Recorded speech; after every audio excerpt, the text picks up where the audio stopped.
waddankani koonfur Afrika ayaa waxa ku yaala mid kamid ah xafiisyada ugu waaweyn ee hay'adda Africa Muslim Agency oo taakulaysa dadka tabaalaysan qoysas Soomaaliyeed ay ku jiraan agoomo ay caawiyaan waxaana xiriir wanaagsan ay leeyihiin jaariyadda Soomaaliyeed ee koonfur Afrika ee Somali Community Board xafiiskooda Johannesburg xarunta Africa Muslim Agency oo saaka booqda ayaa la kulmay madaxa hay'addaasi Imraan Janaari oo si weyn ula socda dhaqdhaqaaqa siyaasadeed ee dalka Soomaaliya isagoo u hambalyeeyay madaxweyne Xasan Sheekh Maxamuud around Africa, in 29 countries in Africa, alhamdulillah. But the reason for this message is to congratulate our esteemed His Excellency, Mr. President, Mr. Xasan Sheekh Maxamuud. waxaan u hambalyeynayaa madaxweyne Xasan Sheekh Maxamuud oo dhowr toddobaad ka hor loo caleemo saaray xilka madaxweyne in badan ayaynu u dhuundaloolnay la socoshada xaaladda Soomaaliya waxaan ognahay in dadka Soomaalida kuwa gudaha iyo dibaddaba ay dhibaato badan soo wajahday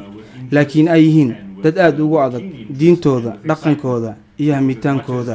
meel kastoo aan adduunka kula kulmo ay yihiin dad hami u leh dhismaha dawladda awoodna u leh xaq dhaqaale waxaa aad ii xiiso geliyay in madaxweyne Xasan Sheekh Maxamuud uu yahay nin daacad ah oo doonaya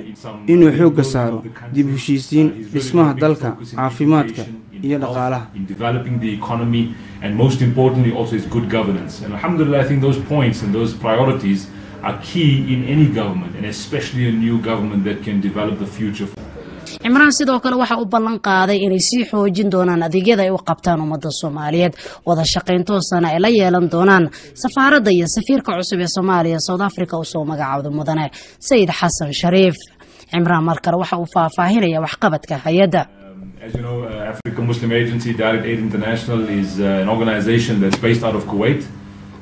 For now almost 30 years now. Hay'adda Africa Muslim Agency ayaa jirtay in ka badan muddo 30 sanadood ah xarunta ugu weyn ay ku leeyihiin dalka Kuwait xafiiska dalkani koonfur Afrika uu dhisan yahay in ka badan 20 sanadood halka gudaha Soomaaliya ay ku leeyihiin xafiisyo kala duwan and around Africa in 29 countries in Africa alhamdulillah.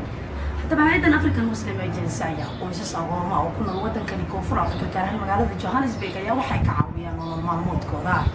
Xuseen Maxamuud UniversalTv Johannesburg, Afrika.